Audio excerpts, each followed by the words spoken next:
Hello everyone, welcome back to the AGD remake of King's Quest 1. So where we last left off, we had just gotten the ring from the elf, and a red bird flies by from the right to the left side of the screen. And the bird did it again. So here we go. I've actually done no preparation for this video at all. I'm actually going to play this somewhat blind. I mean, it's not that different. It's very similar. It's pretty much exactly like the original King's Quest 1, so I think that I don't need to prepare much because I think I remember most of the stuff about the game, but maybe we'll be surprised by a few things. I am planning on later on doing the AGD's remake of King's Quest 2, and for that one they actually changed quite a bit. I don't want to give away too much, but there they actually changed some things about the game. But I like what they did with it, but we'll get to that later. But for now, let's continue playing King's Quest 1. So I don't think there's much on this screen. On this side of the lake, the banks are low and rocky. Yeah, there's this water here. Can we drink? The water is too shallow here for you to dive into. See, once again, who says I wanted to dive into it? Maybe I wanted to drink from the lake. Weaknesses of a point-and-click based interface. Can I at least swim in the... Oh yeah, and he swims automatically. Many of you will remember in the first King's Quest you had to press the equals sign key to make Graham swim, but here he swims automatically. That is a shortcoming on this game's part, because automation is... well, anyway. Let's see, what's this here? If you've seen one bush, you've seen them all. Oh, that's... I don't think I can agree with that, sir. You can't do anything useful carrying a bush around with you. There's a very, very sexist joke that I could make about that, which I'm not going to make. There appears to be some sort of bowl sitting next to the tree. Okay, let's take a look at the bowl. You pick up the bowl. Okay. Well, we have a bowl. Inscribed on the inside of this empty ceramic bowl is the word fill. Oh, I wonder what that could mean. I mean, I've known yeah, again, there's a joke there that I probably shouldn't make. I'm trying to keep it clean. I know that I'm a pervert and I have a dirty mind, but I'm trying not to say too many ridiculously... Wow, this squirrel has no fear of human beings. Usually squirrels like this will run away, The but... squirrel seems hesitant about climbing its favorite walnut tree with you standing around. Usually it's the opposite. Usually when a human shows up, squirrels go climbing up the trees to get away from the humans, but this squirrel doesn't want to climb the tree. He just wants to run around, and he has no... Please don't bother the squirrel. It has a lot of work to do before next winter. Okay. Not surprisingly, the squirrel doesn't reply. Yeah, I guess that's not surprising. All right, let's see. This large, healthy tree is chock full of plump walnuts. Okay. There is nothing up there you'll need. How do you know? That's breaking the fourth wall. How do you know that there's nothing in the tree that I'll need unless we've actually gone up there? All right, well, anyway. Walnuts on the ground. It looks like a walnut of some sort. Okay. What a surprise. You choose a big, meaty-looking walnut from the bunch scattered around. I do notice that he actually picked up the one specific walnut that I clicked on, which makes me wonder if that's just... Does it actually pick up the specific walnut that you click the hand on, or did I just coincidentally, by sheer chance, happen to click on the one walnut that he's pre-programmed to animate to and pick up?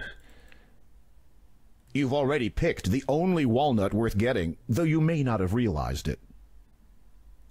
I have a feeling that that's one of these adventure game jokes that Al Lowe likes to play on players, where something completely unbelievable and coincidental happens, and then you're led to believe that it was just a coincidence, when in fact it was contrived. Not sure. Anyway, let's take a look at this walnut. You are holding an ordinary walnut. Okay. Can we... When you open the walnut, you discover the nut inside is pure gold. Oh boy. Can we combine the golden walnut with the golden egg? Nothing happens. No. We have a nut and we have an egg. Are we going to get a golden baby out of this combination? Yes, I'm sorry. I'm really ruining this, aren't I? There's a large walnut tree. Yeah, okay. Let's just get out of here and pretend that that I never said anything. Is there something that shows up on this screen? I somehow feel like... The plants don't seem to grow very well in this part of the forest. There's not... These small, twisted trees make the area seem very strange. The trees in this area of the forest are too misshapen to climb. I beg to differ. It looks like Be careful. There's a sorcerer lurking nearby, just waiting to try out his newest incantation. I'm going to slow down the speed of the game and see, does that... Yeah, it makes the sorcerer slow as well. In the original King... Actually, hold on. Let's do this. I'm curious now. Let's save and see what the sorcerer does. Because in the original King's Quest 1, if the sorcerer catches you, he casts a spell on you which immobilizes you, but it doesn't really matter because you just have to wait a couple of minutes and then you can move again. The sorcerer wants to cast his brand new paralysis spell on you. Okay. This sorcerer is a man of few words and many dangerous spells.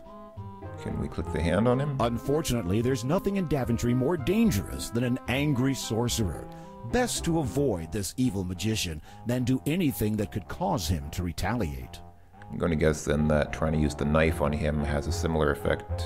Unfortunately, there's nothing in Okay, so what happens if he catches us? The sorcerer casts his paralysis spell, freezing you to the spot.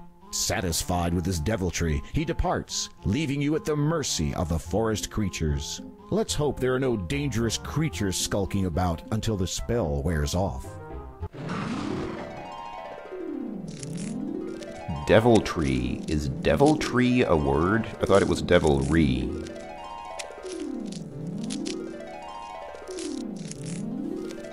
The paralysis spell has worn off. You're free to move about again, but beware of the sorcerer's return. Yeah, I don't really know what the point of that was. Even in the original King's Quest, I believe that there was absolutely no point to actually having the sorcerer in the game at all, because he poses no threat. Even if he catches you, you just wait.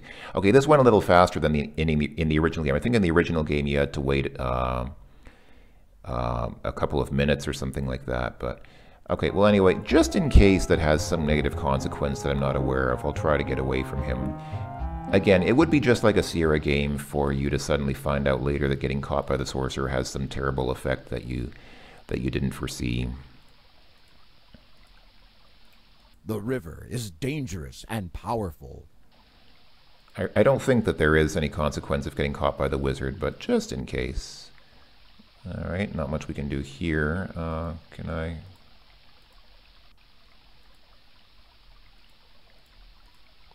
It's a bit annoying. I'm playing this game in a window. Normally, when I play these games, I would play them full screen, and so it wouldn't be a problem because you just move the mouse to the edge of the screen. But if I move this mouse to the edge of the window, then what ends up happening is I move the cursor out of the window, and then I can't do stuff in the game anymore. So I have to be a little careful with walking off the edges of the screen when you're playing in a window. As you start to cross the bridge, a huge, hulking troll stomps into view and blocks your way. Is he wearing an apron? What's that red thing in front of him? Oh, I guess he's wearing some kind of shorts with suspenders. It looked a bit like an apron at first. This is the ugliest, meanest, nastiest troll you have ever seen, and he's not about to let anybody cross his bridge. How many trolls have you seen, Graham? Well, what have we got here? You think you're gonna cross my bridge, do you? Not for free, you ain't. You see, ladies and gentlemen, here we learn that already in medieval times, trolls had digitized voice scrambling technology. The things you learn from playing adventure games. Alright, You push the troll as hard as you can. Unfortunately, the troll doesn't budge an inch. Oh, he holds out his hand. That's kind of funny. If I walk to this side, he holds out his hand here. If I walk to this side, he holds out his hand here. And if I walk into him, he pushes me back. It's kind of funny. So yeah, I guess just as in the original game, you could give him a treasure. I mean, we have these golden things, and we'll pick up more treasures later, so we could give him a treasure to get past, but there is a better way, which doesn't involve giving him anything valuable, and will also give us more points. So we'll save that for later. And there are 3 bridges. Yeah, here's another one, and As you start to yeah. And they all work the same way. And there's a 3rd one up here. Well, not this one. This bridge we can cross freely, but there's, I think, to the left. Whoops, clicked outside the window. I think to the left of this one. Yeah, here's the other bridge, and here the troll. As you start, Here the troll shows up. Does he also? Oh, here he doesn't put his hands out. I guess this bridge is narrow enough that he can block it without us having to put out his arms. Okay. Anyway, that's nice. Is that a whirlpool? This is a beautiful little lake. Looks like a whirlpool, but I don't think it's supposed to be a whirlpool. It's probably just... It's going a little fast, too, because of the game speed. What if I slow it down just a bit? Still don't see much. You see just the faintest splat, just the faintest glimpse of a fish, and then it disappears. But anyway, that's a nice lake. Yeah, I like some of what they've done with the graphics in this game. It's very, it is very pleasant. Oh, and here's... Can you get off the screen, Graham? Oh, actually, I can use the arrow keys to move him, so maybe when he's at the edge of the screen, I can push the arrow key, the appropriate arrow key, to nudge him in the right direction. Anyway, yeah, here's our... Someone has built a small goat pen here. But where's the goat pencil? Someone has built... The goat is wandering this way and that, exploring his little pen. That's nice. We'll deal with the goat later. Don't need to do anything with him right now. And here... Oh, yeah, and this is... Oh, nice. This looks a lot like the cave from Quest for Glory 1, doesn't it? I think it does. It is a huge piece of granite. But don't take it for granted. You need to move... Alright, let's move closer to try that. It's impossible for you to move a boulder this large. Okay.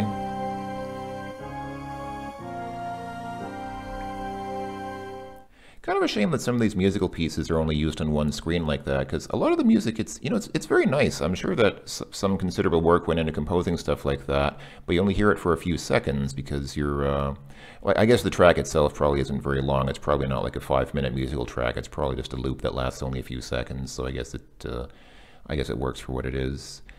Let's see. Oh, hold on. Let me slow this down just a touch so they don't look like they're having a seizure. It's two little baby birds, and they're being fed by the mama bird. The mother bird is feeding her young in the nest high above you. That's so cute. I like the way they... I mean, it's literally 1 pixel of motion. They are literally moving a distance of 1 pixel, but with 1 pixel of animation, and the baby birds themselves are, what is that, something like maybe 10 pixels. I think that's like 10 pixels tops. But just with the jiggling of 10 pixels over a distance of 1 pixel, you can make something so cute, so evocative. That's one thing that I love about pixel art like this. They're not ready to leave the nest yet. That's strange, you don't. Yeah, okay. I mean, a lot of this stuff will be surprising for me because I did play through this game, but it's something like 10 years ago that I played through these remakes, so I don't remember a lot of the details. So I'm going to be surprised maybe by some of the things that we find in these games, and I don't remember the layout of Daventry by heart. This is... Lovely wildflowers grow profusely in this beautiful green meadow. This is one of the places where we can plant the beans. And... here's... You see a clear blue lake surrounded by a pretty meadow. Another lake.